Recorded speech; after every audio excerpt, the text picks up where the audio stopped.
Every one of us in here should admit that. And so we can do something about that, and I'm just the only one crazy enough to say it, so that we can stop pretending that things are better than they really are. All right, yes or no? Will you vote to go to codify Roe v. Wade? Yes. I have a question. I can't read one of the words on it. Do you have any plans to further the bill along to allow direct, independent Access. assets, access for nurse practitioners in Louisiana? Is it a state law or federal law? State. I have no authority over state law, but it's something I would support. All right, and then I'm going to ask you, Louisiana is voting on November 8th to remove involuntary servitude as punishment for a crime. That would be a constitutional amendment in Louisiana. Talk to me about, I know I said it's at the state level, but this is a national issue. There's multiple Happens states across- doing this too. There are 5 states doing it. Everything this side said, I think that where we are as a country is shameful that we still have some of the language existing in documents, but there are people that I know who purchased homes in Baton Rouge that purchased them in the 70s that property deed said that you couldn't sell a home to a Negro. These are real things that existed in legislation and deeds and contracts and all of those types of things. And so when I talk about burning the remnants of the Confederacy, every piece of legislation that exists, this is another example of that. Taking every remnant of Confederate policy that remains, because as long as we leave the language there, you know, I'm a person who believes there's power in words. The Bible says life and death is in the power of the tongue, and they that live by it shall eat the fruit thereof. I believe that you eat the fruit of your mouth, and if you speak certain things or if you allow certain things to exist, those things begin to manifest. And if we don't remove that language completely, there's a lot of radical people in this country that would love to put people back in chains, that would love to exert their will through the legal process and abuse their authority. And so we have to make sure they don't have the capacity to do it. I'm proud to be endorsed by State Representative Edmund Jordan, who brought that legislation. Ms. Stein knows they're going to bring another piece of legislation next year, but I think we should still, as a statement, pass this legislation. There's some wording that needs to be tweaked in this legislation. So there'll be a second constitutional address of this after next year's legislative session, but I think that we need to do everything we can to make it safe for us. I'll give you about 45 seconds to wrap up. I told you how we win. I told you who I am. The only question is, are you winning? We have less than 40 days, 44 days, 45 days until the election. Kennedy is polling at 51%. We're polling at about 20. It is doable. The question is, where your vote gonna go? And how many of your friends are you going to tell them to help us get this done? I know 2 on your ballot, and I hope I'm number 1 in your heart and on your mind. We also have a backyard conversation here in Lafayette today at 6 o'clock on St. Patrick Street. If you'd like to find out more about our candidacy and how you can help us, please pull up. And you can go to chambersforlouisiana.com to find out more about our policies. Thank you so much, and I appreciate the opportunity.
Ms. Furley to think of a number between 1 and 10. So, you're not supposed to say. All right, I am going to ask Amanda. Come on, pick a number. 9, 7. 7. Who goes first? I have 8. I was like, Oh, I I see. settled it, but I wanted to stay around that. All right, Laura, think of a number. 2. 2. 5. 2. 2. So I won. Yes, you won. So I'm going to turn this mic on. You don't have to use it, but it will help to get your message out there. So candidates have 15 minutes total. I just from the experience of the first round, I think that giving you half and half. Conrad's keeping the time right there. He'll give you a 7-minute. If you're done with 7, then we can take questions. All right. If you have any more questions, if you came in late, if you have a question specific to a candidate, there should be some paper on that table and pens. Ask the question. If you want your name on the question, go ahead and put your name on there and say who it's for. Actually, I might go tonight. I kind of like that guy. Okay? Me too. I think I might go tonight. I want to get a closer look. Hello everyone, bonjour. Je suis Tia Lebrun. I am a French educator. I've been working in public schools for 18 years. And my family is here with me, part of it. I have 6 children. Mel keeps telling me. In a blended family, 4 grandchildren. And So let's I'm go to from Houma, politics. Louisiana originally. I'm a part of the Houma Is he tribe. teaching for 5 years and As getting into a young administration, single mom, but teaching I the put whole time? myself through high school- or Are you a I put masochist? myself through college and while waiting tables and continue to wait tables I did even freshman, after that college because freshman for teacher 15 salaries years in are total. awesome, as we Yeah, all know. that was enough. Yeah. I'd say I got Therefore, 5. WEP GPO is a retirement You needed that weed. policy that I would like to see overturned. This affects not because of only that. public educators, but My downfall firefighters, started when police someone officers, caught me snorting nurses, Adderall with a student. court And then, but it was an employees, older other student. state It was an officials immature. I was, who but have the a department chair made it sound like I was pension corrupting available impressionable through youth. I'm like, well, he's Even 10 if years they've older had a than I second am. job for many years, Who's and paid collecting into whom? Social Security, they cannot use their Social Security dollars This is recording. when they retire. And there's a big push right now to get that done by October, but we've had this momentum before and it hasn't passed. So this is something as your congressman that I will be working on as an urgent matter because we know that retired bus drivers aren't awaiting a windfall if they also collect their Social Security. This will affect a lot of average to low income people and make their lives a lot better. Social Security is also affected when they have a spousal death. So that is something that we can't allow families to suffer from. I would also like to have Louisiana prepare better for storms that we know are coming. It's not a surprise, but if we don't prepare all through the time when the storms are calm. When our weather is calm, we need to be building up those communities that have a food desert, where our most vulnerable families in times of crisis live. If we invest more into their economics and their resilience, we won't have as many pots on the fire when the storm does hit. We will have people who are better able to self-sustain and won't be in such suffering Yeah, at let's that go to, where is emergency St. time. Patrick's Street? As an educator, I want to see families have access to high-quality education, more early childhood education, more affordable child care for working families.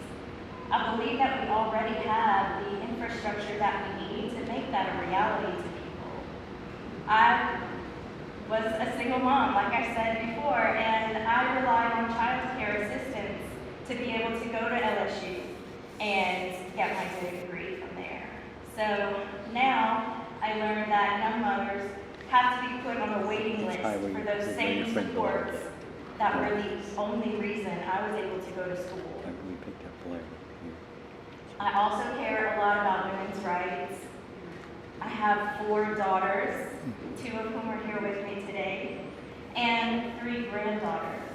And that was really what initiated this desire in me to do something about Clay Higgins and the people who are standing opposition to women getting appropriate and timely health care. Women's health care in this state is nothing for us to be proud of. We already have such a high mortality rate for women with just regular complications from pregnancy, and that percentage shoots up for women of color. We need access for women to be able to make their own private decisions with their doctors. Politicians have no business in a doctor's office.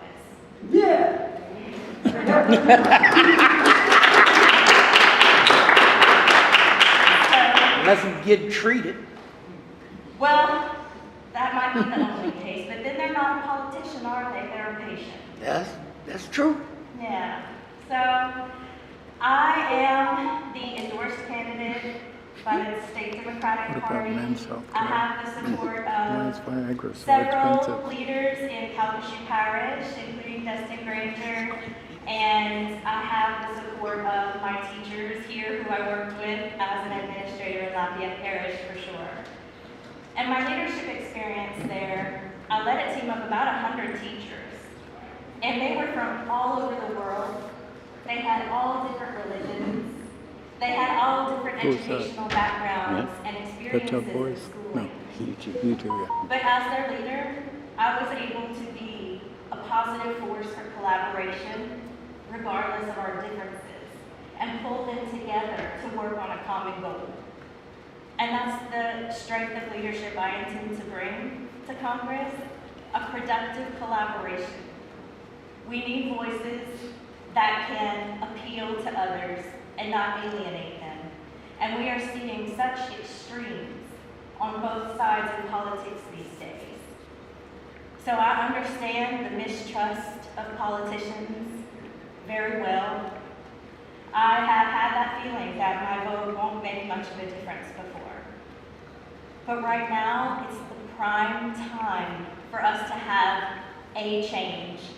And I would rather it be for a Democratic candidate than the least evil Republican candidate. And we have a damn good shot right now. So, like Gary Chambers just said, it's gonna take us all.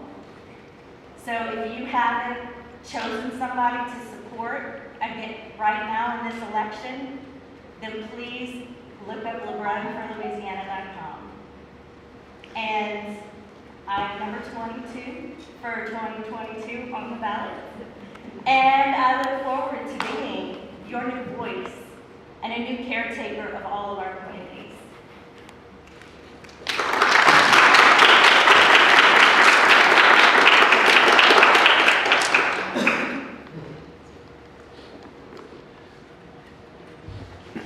All right, so this is for both candidates, but we'll do it one at a time. Do you support the Green New Deal, or if not, what is your position on what should be done to address climate change? Okay, I think we're one of the places in the world that is seeing a lot of effects from the changing climate. We're seeing more strength growing in our storms that are hitting here. I can't say that I fully support the Green New Deal because where I see Louisiana right now is more as diversifying our energy than going all out to cut out one type right now. I mean, we're the poorest state pretty much in the nation. We're always on the bottom of that list, and it's for no good reason. But for right now, to protect the economy that we have that seems fragile to me, diversifying into wind and solar, adding that to our already expert energy science people in Louisiana is the way to go. I see building up our barriers along the coastline as something that can help us as a first line of defense when storms come in. The building codes that are now being touted by insurance companies for discounts, we should be considering those when building public structures. We should be considering those for tax incentives whenever a developer wants to build affordable housing, so that that affordable housing can sustain the winds of a strong hurricane. This is a part of our life, so I will support measures to protect our coastline and to diversify our energy so that we are less reliant on oil and gas. But I haven't read the entire Green New Deal, so I can't say that I would vote for it at this time. All right, Tina, what are your plans when it comes to racial profiling within the ranks of law enforcement? That one's tough. It sure enough is. I wrote it. It is tough. I am not a public safety expert. So, and I am one who is not afraid to say, I will need to seek out expert advice for addressing those types of things. I think that we see a lot of new opportunities for professional development in all careers for diverse employee and diverse customer to employee interactions. That would be great to have incorporated into our policing. But community policing strategies would go above and beyond that in some areas.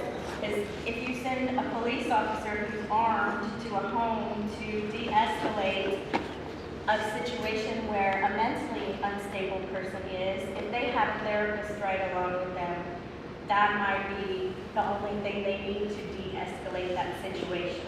They might not need to handcuff that person who has mental instability and put them in a police car.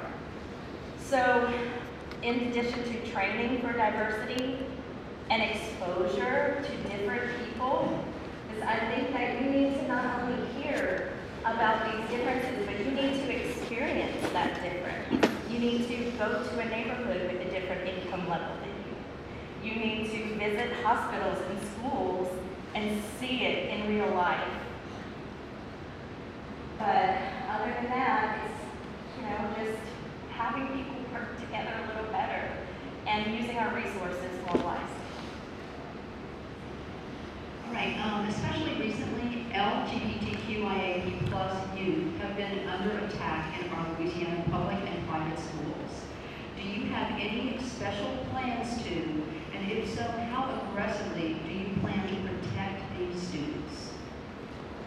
I think protecting all of our students is a serious concern right now in our country as well as in our state. We see police presence on all of our campuses for violence that could happen. But there's also violence within the walls that we have to address. Some of our bullying procedures that have been put in place are helpful for schools to identify situations that need to be de-escalated. However, for these students who may need a little bit more privacy for their developing selves, I don't see why we couldn't accommodate that in some creative ways, such as unisex restrooms. If you're the only one in there, you don't have to feel self-conscious or afraid of who else might be in there. There are creative ways that K-12 environments can support those children and make them feel safe without costing exorbitant amounts. All right, so from Laura, from the UL College Democrats, what are your plans for assistance with higher education funding? All right, higher education. We have so much right now going on with higher education. It is just inaccessible for a lot of regular folks these days. Even when I graduated from LSU almost 20 years ago, I graduated with more debt and student loans than I would make in an entire year as a teacher. So it was a problem then, and it's even worse now. We need to stop the defunding of education that has been happening in our country for about 35 years. It's been since Reagan. It's been a steady decrease in funding for higher education. Our country should want to invest more in that, even if it's not traditional curriculum. There are so many new innovative environments that are coming up that can give us that same quality education. We need affordable options, whether that be more federal investment or creative funding ideas from other people coming together to make sure that this happens. We just have to have access to education. An educated populace can change the world. We can change the world if we know enough and we have enough support. So that's something, of course, that I am going to be fighting for. I have 6 kids that are going to be going through some sort of education. 2 of them are currently enrolled in higher ed. So I want to be sure that all of my children get the opportunity as well as all of yours. And I will support making sure that higher ed is more affordable. All right, so I am going to ask you to wrap up. You've got 45 seconds. 45 seconds, Ready to go. okay. So, I'm Tia LeBron again. I am really excited to take on this challenge, and I will work hard for all Louisiana communities. I am number 22 on the ballot. 22 in 2022 is pretty lucky to me. And if you have any other questions, I will be here when this lets out so that we can talk. Thank you so much. Thank you.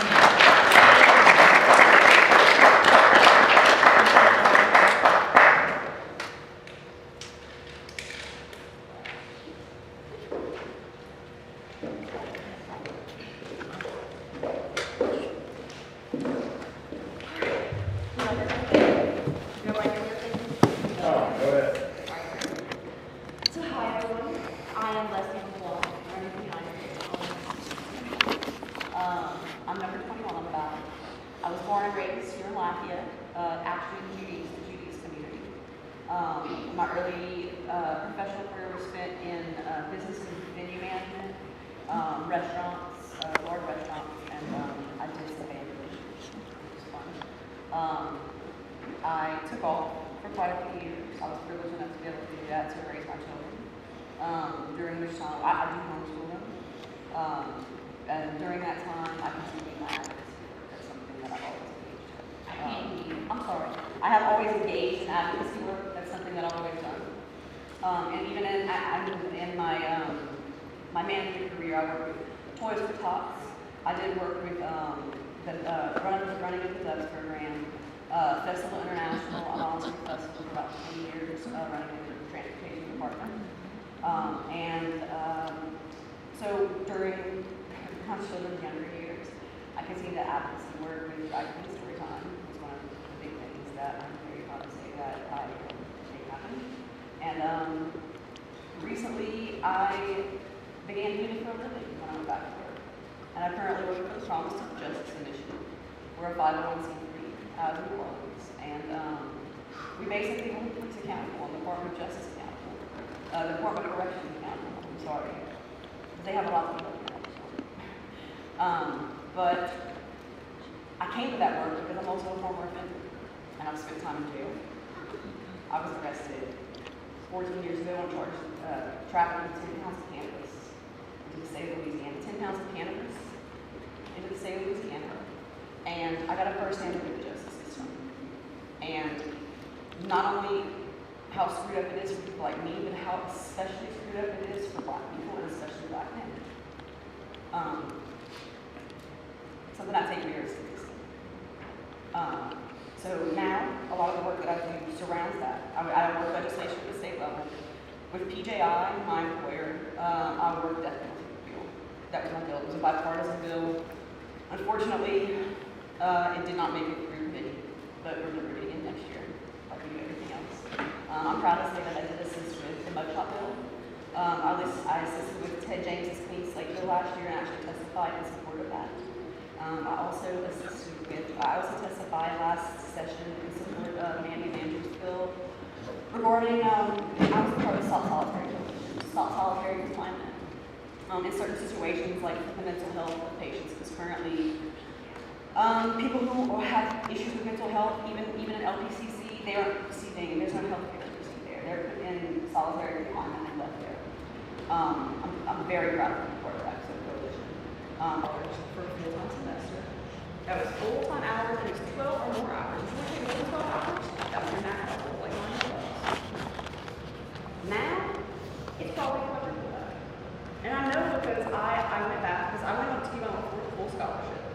But after I got my student teaching, I realized how screwed up the administration was. And I dropped out, and I went to management instead, because I knew I was not the one. And, but I think that the focus, once again, needs to be back on educating the populace because it's the right thing to do, because it benefits us all. No loans, lower the cost of it, period. And that's my answer. And if we have to do that through legislation, we can do it through legislation. Okay, and this is the last question I've got in my stack. Especially recently, LGBTQIA plus youth have been under attack in our Louisiana public and private schools. Do you have any specific plans to, and if so, what do you plan to protect these students?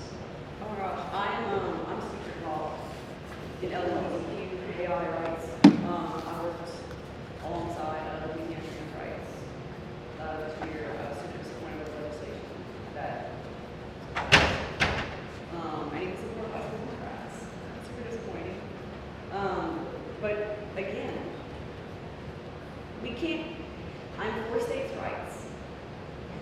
But as Gary said earlier, that we have situations where 70% of the populace is supporting one thing, and your legislators are doing something else. Problem.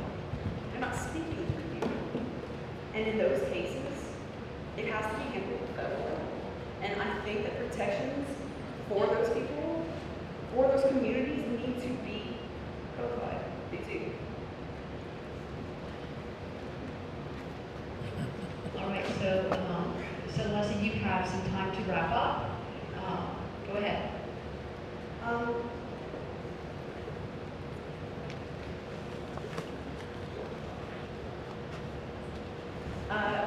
So my name's Leslie Little, number 21.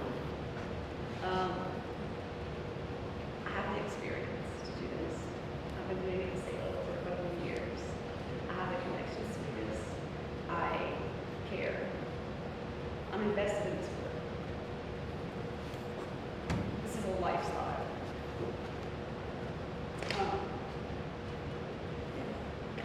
And that's all I'll say. If anybody has questions, I'm going to stick around after. I'm hosting a private event tomorrow night. If you would like more information on that, feel free to message me. Or you can email info@lessieLeBlanc.com. Yeah, I'm happy to stick around and you can meet me and learn about me. And if you need more.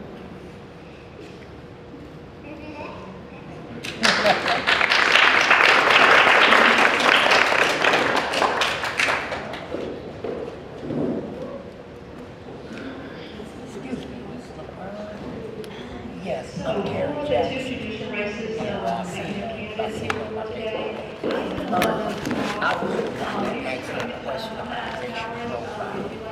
My reasons for it, I think the reasons I'm talking something. It's my pleasure to be here. I'm Judge Valerie Dr. Garrett from the 15th District Court. I serve 3 parishes, Lafayette, Acadia, and Cornelia Parish.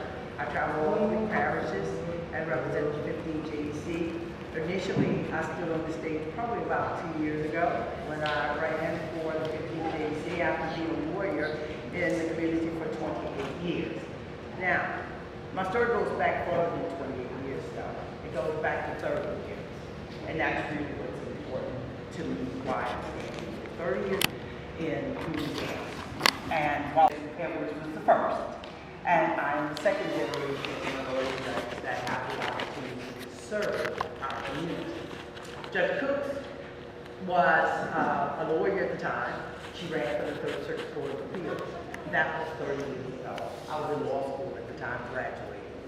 So when I think back, I have been asked the question, why have you decided, after just being elected to the bench, to run the 3rd Circuit? I didn't initially find myself wanting to do that. I love what I do. I love the community I serve. But when I had to sit and really look at the opportunity to go to the district, from the district court level to the appellate court level, and a great opportunity to serve the people in our communities, it really was an opportunity of a lifetime. Presently, I serve as a drug court judge. I serve as the Track 1 judge, which handles all of the drugs in the Lafayette Parish. I hear those cases. Sometimes those cases are coupled with other things. I've also do the civil docket. But prior to coming to that, I served 28 years as a lawyer.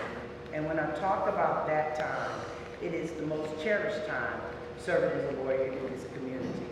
But I not only served here in Acadiana, I served in St. Landry, I served in Iberia, I served in Lafayette, in St. Martinville.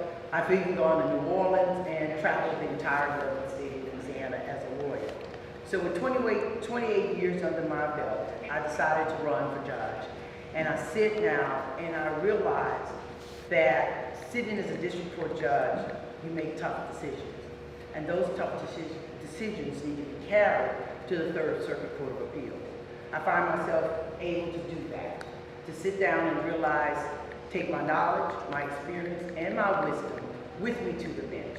I'm a mother of 5, 2 of which are special needs young men, a grandmother of 7. And when I first came to the bench, we really didn't have access to know what to do on the bench until you actually got there. But when you get to the bench, you come to realize that it is more than a notion to see the facts and then to look at the facts and make a decision regarding those facts based upon the information that's given to you. It takes your wisdom, knowledge, and understanding to be able to do that and to look at what the evidence is presented before you. So in that respect, I think that I'm the more qualified candidate to serve as the Third Circuit Court of Appeals judge. I have a criminal background, I have a civil background, and I've done a very vast majority of legal work as a lawyer for 28 years. I think that it is important to know that this judicial district, which is the Third Circuit Court of Appeal, is the largest one in the state of Louisiana. It covers 21 parishes. Those 21 parishes are represented by the judges from various seats, various areas, which include the St. Martin, St. Landry, Lafayette, and the Iberia. So from that community is where the Third Circuit, for my seat, the Third Circuit judicial seat comes. So it requires us to travel through the 4 parishes. And I heard one of the candidates talk about feeling the pulse of the parishes. And you really need to do that. When you travel to the parishes, you get to feel a sense of the people. You get to feel a sense of what that community is about. You get to feel a sense of the needs of that community. And when you sit and you have to place judgment in what the evidence presents, you have a pulse of the people when you sit, if you travel the district and you know the people. And I think that is one of the things that I am blessed to be able to do, that I have traveled all the parishes as a lawyer and now as a candidate. I think it's very important to understand that the Third Circuit Court of Appeals, you don't get to see the people anymore, you get to see the lawyers. The Third Circuit judges read the evidence that's presented to them, the transcript, and from there, they have to make their decisions and also stand strong in their positions in negotiating with their other judges to make sure that when it comes out, the ruling, it now becomes jurisprudential law. And so it's really important for everyone to look at the credentials of the candidates that are running and to understand the importance of the seat and not to just pass it over. There's not a race in every parish that we're running in, so it's really important for you to do your homework.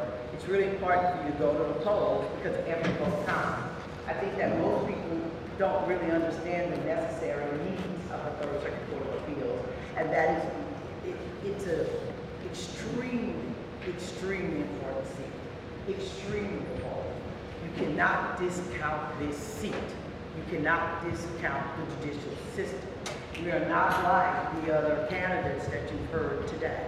We look at the law, we apply the evidence, we apply what has been presented before us, and then we have to stand fast in making the ruling and be assured that we have made the best possible ruling and the fairest to all people. And that we have applied the rule of law.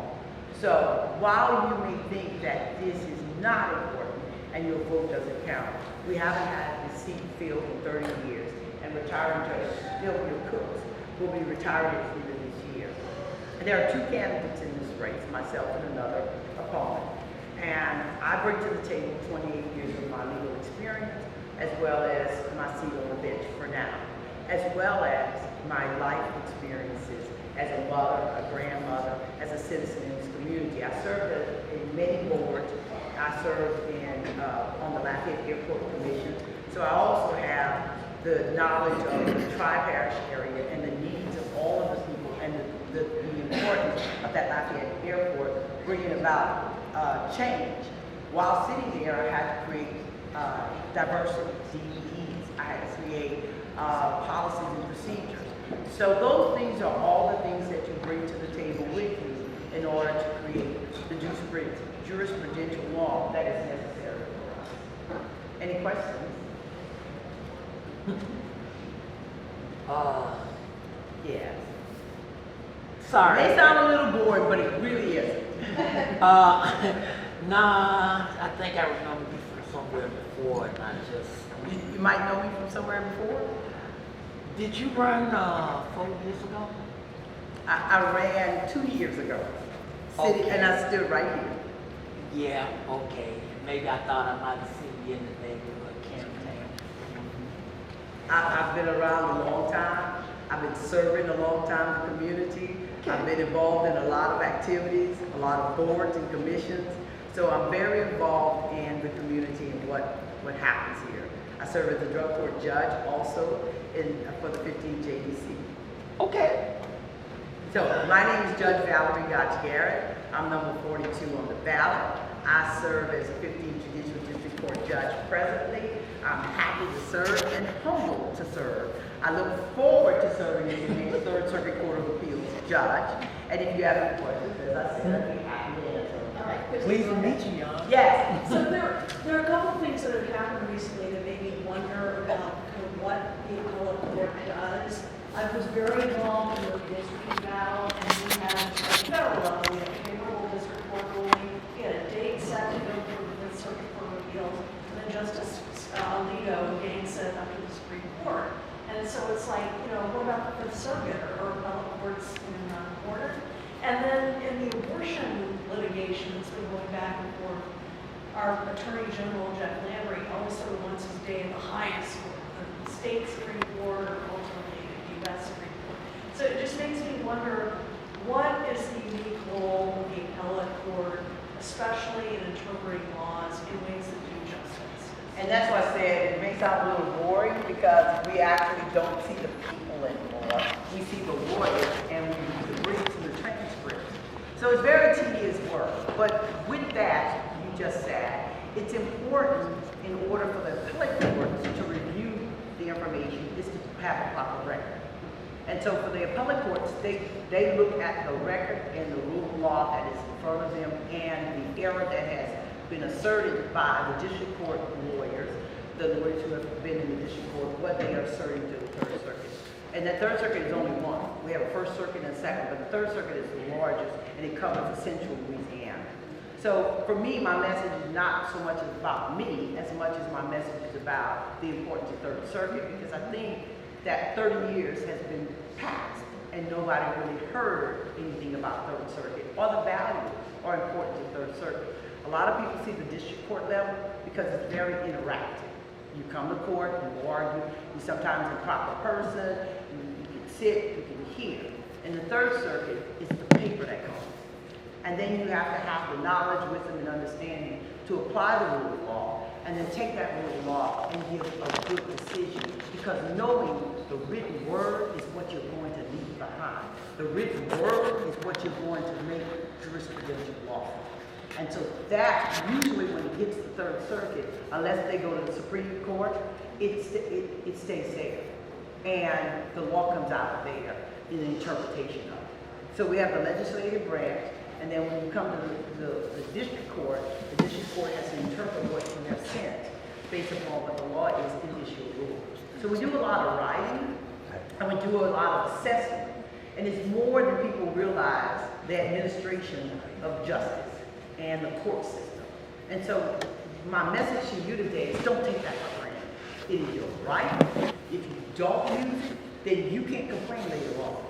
If you don't get involved and understand and match up your phones, look at the people who are running, look at their credentials, look at what they're bringing to the table. And because you don't want a situation, I think I heard one of the candidates talk about the influence of the United States Supreme Court. Well, you don't want a court system that can be influenced by the will of the person. You want a court system that's going to take law, apply it, and then give you something back that is something you can trust. Something is written. Now, we're not perfect. We make mistakes. But that's why you have the next level. So it's really important to engage and understand your court system, to know what it's there for, but not to let it pass over. Don't let this race pass you by. Get involved, know what you're voting for, and even if it's not anything else on the ballot, maybe just the amendments. If you don't have a Senate racing and it's only the Third Circuit, it only covers certain areas.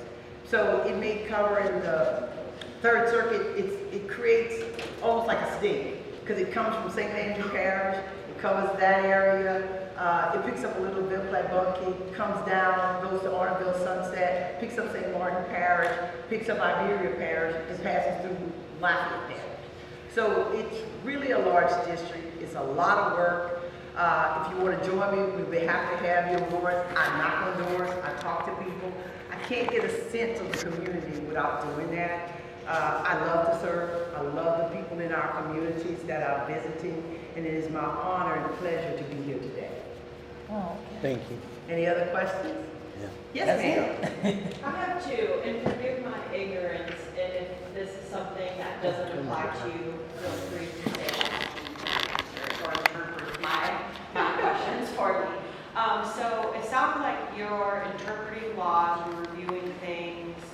So my concern is, especially with the overturning of Roe versus Wade and a lot of these other drastic measures they're trying to take, is he interpreted a law from like the 1800s or something, or the early 1900s to base his decision on why he's overturning Roe versus Wade, and because that was never in our Constitution and based on this archaic language.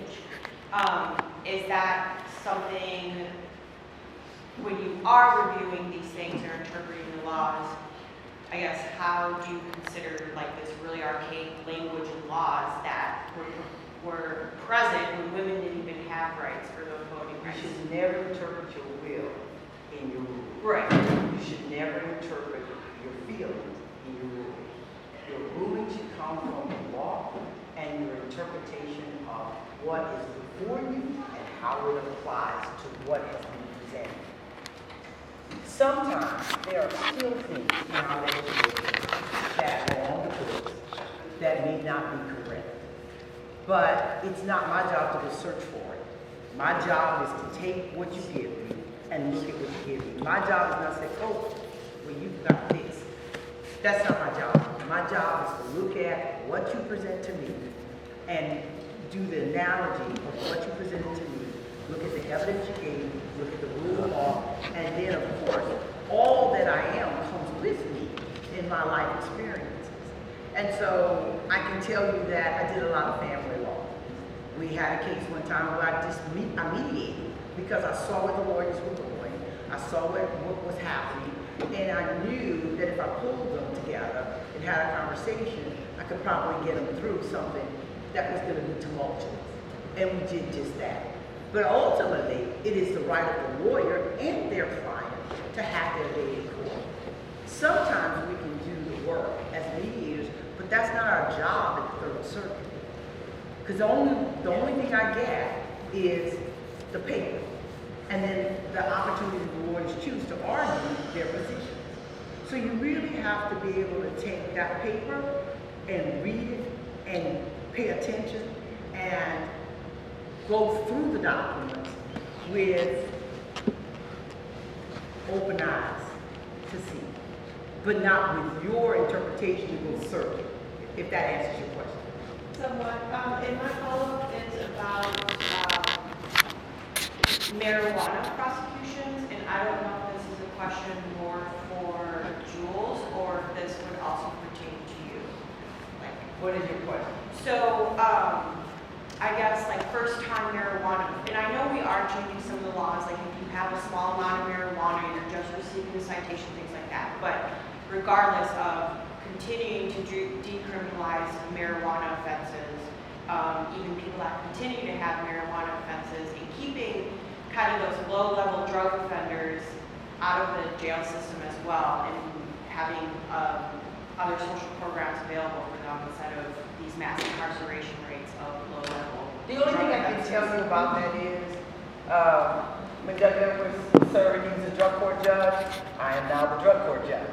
So we have expanded our drug court to do co-occurring mental health. Now, that conversation we're having now does not have anything to do with my third circuit. Right. The conversation we're having now is what we do at the district court level. So we do that in the district court level, but it's up to the prosecutor. It doesn't come to me unless the prosecutor brings it to me. So I don't go out and pick the cases. Right. The prosecutor brings it to me. But when it comes to me, defense attorney, prosecutor makes their arguments. Then, when it comes to the sentencing, then the sentencing has I have some discretion in the sentencing, right? So, in terms of what you're talking about, we are very proactive about dealing with those type of cases. And we're very proactive in if there's someone with a drug problem, then we get them the help they need if they want it. They have to want it.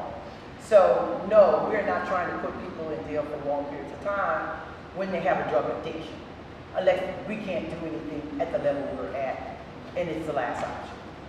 Does that answer your question? Yes. But it doesn't really happen to go to the Third Circuit unless there's some kind of violation at the lower Right. court. Okay. And then the Third Circuit reviews the district court. Right. So maybe I didn't make that clear. Third Circuit reviews the district court, but they can't review unless you take it up to the Third Circuit for them. And then the Third Circuit can deny reviewing of it if there's no abuse of discretion. So there's different standards on how cases come to the Third Circuit. So that's why it's really important for the educational process to know, one, about your candidate, and two, about the job. And that way you can make an informed decision. All right? Anything else?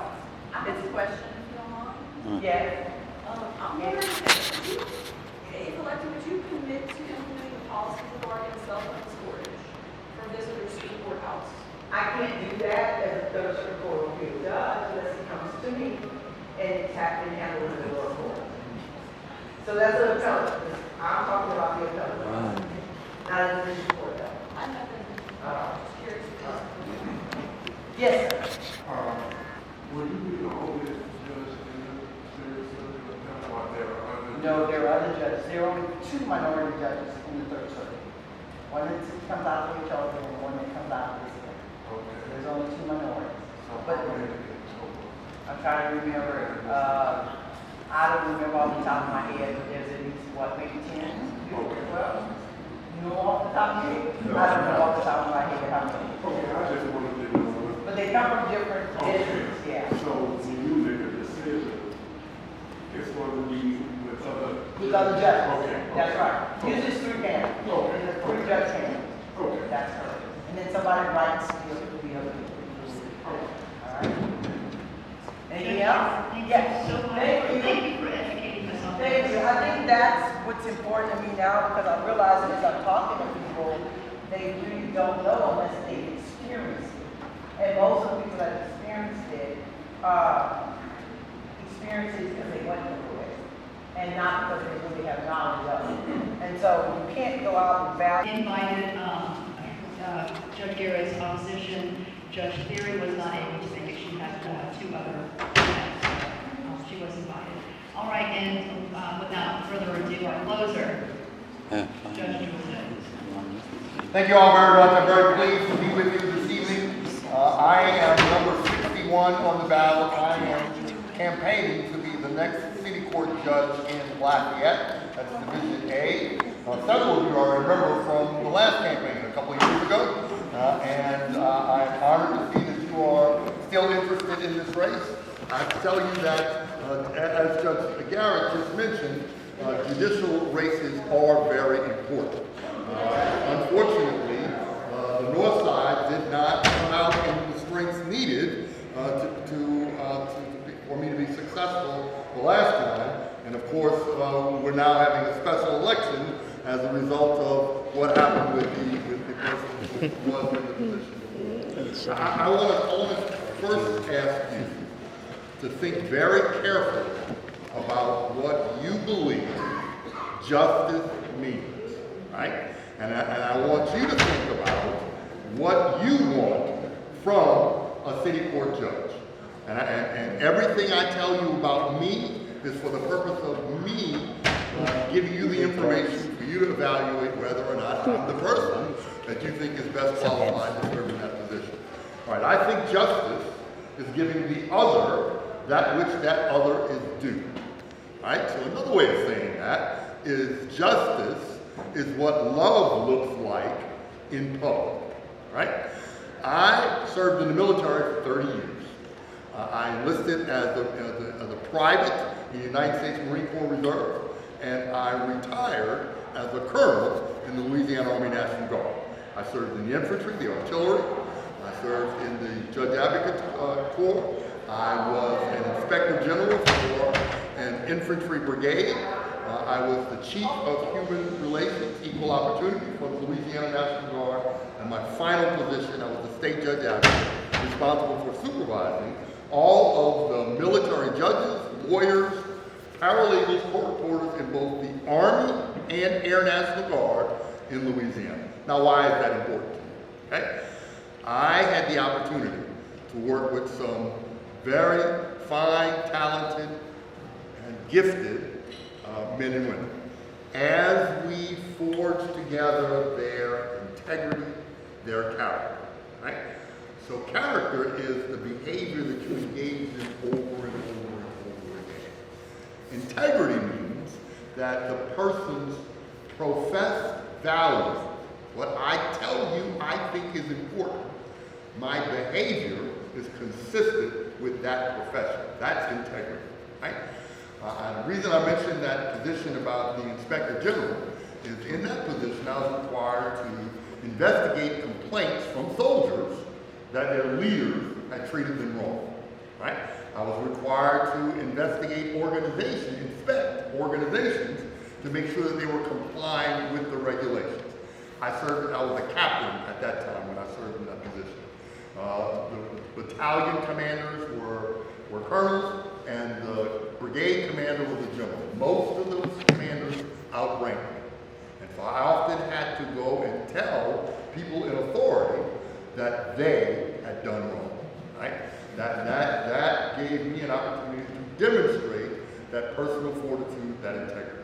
I had the opportunity to teach young people how to perform a task under certain specified conditions up to a certain standard, right? So that gave me the capacity to help mentor and guide people as they were growing in their development. I also, I went to Catholic grade schools, Dillsville Catholic high schools, Loyola for undergrad, and Loyola for law school. And as a lawyer, I had a private practice. I worked as a public defender, I worked as a prosecutor, and I worked as a counselor to the Louisiana Senate Select Committee on Crime and Drugs. I was fortunate to be elected as a judge in the 15th Judicial District Court in 1992, started in 1993. I served for 28 years as a state trial court judge. The reason I'm running for city court is I've been able to conclude that we cannot afford to wait till people get into district court. We have to intervene and cause people to change their lives when they're first beginning to go down that road of fooling around and committing criminal conduct. In state court, I handled largely in terms of criminal cases. It was largely drug cases, but we handled murder cases. But we're dealing with people who have been convicted of felonies, and most of those people who have been convicted of felonies and also been convicted of multiple misdemeanor offenses. I was very successful at getting those folks to change their life, getting them off the wrong road onto the right road. You know, when many people are involved in crime and drugs, they become untrustworthy. Their family, you can't go into your mama's house anymore. Mama don't trust you, right? You're not taking care of your children. You're estranged from the other parent of your children, right? Not employed. I was able to get people to improve their skills, get back with their family, and they're now leading meaningful lives. Many of them self-employed, many of them employed with other people. That's all good stuff. But again, the challenge is, I got them to turn around after they had already hurt a lot of people, right? And so, the best way, the reality is, there's only a small portion, a small number of people in Lafayette who are committing crimes. But when a crime occurs, everyone in the community has their life affected. You know, your sense of freedom, your sense of ability to move, it's all constricted. You feel you don't want to go out, you don't want to be around, right? But on the other hand, when crime is reduced, you feel at a much greater liberty, right? And that's what I mean about improving the quality of life in Lafayette. I was the chief judge of the 15th Judicial District Court. I was the president of the Louisiana District Judges Association. That's all of the state trial court judges in the state. I was the chairperson of the Louisiana Judiciary Commission. Again, that's another investigative organization.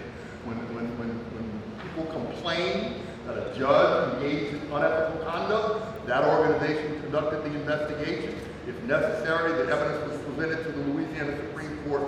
They would take the disciplinary action if action was required. So judges were suspended, judges were removed from the bench. Right? Again, I know how to follow rules. I need you to know that a trial court position is very different than other kinds of elected officials. An executive official, a mayor, a governor, a legislative official, a senator, a congressman, a councilman, right? Those kinds of positions, they are all involved in either proposing policy positions or enacting policy positions. And so executive officials, they propose. Once the policy is adopted, it becomes a law by the legislature. Then the executive official executes that policy that the legislature proposed, right? Judges, trial court judges, have nothing to do with making the law, determining what the policy should be. Should marijuana be allowed to be smoked recreationally? Should we decriminalize marijuana? Should people go to prison for the rest of their life for smoking marijuana? That's a policy decision that a legislature makes. Judges, trial court judges, will look up the law and see what the legislature said, then go and look to see what the appellate courts, how they interpreted what that law was, and then apply that law as written and interpreted the case in front of them. Yeah, me too. Judge Garrett is being polite. Appellate court judges grade the papers of trial court judges. Right? Sometimes trial court judges get it wrong. Appellate court judges review what the trial court did. Was the judge correct? Was the judge incorrect? Judge was correct, decision affirmed. Judge incorrect, decision overruled. Right? That's what appellate court judges do. And Supreme Court judges grade the papers of appellate court judges. That's how that works. Okay?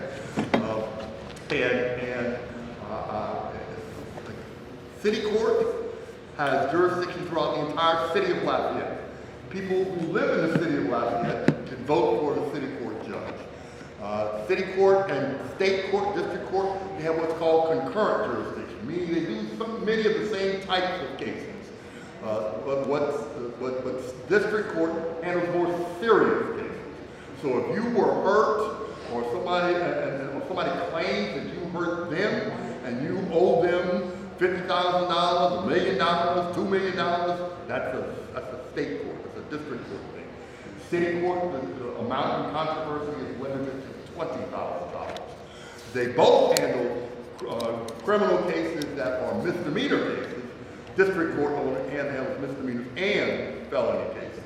They both handle traffic cases, right? District court handles divorces and adoption. City court doesn't do that, right? They both handle juvenile delinquency cases, child in need of care cases, family needed service cases. The vast majority of the criminal docket, vast majority of cases in Lafayette City Court are going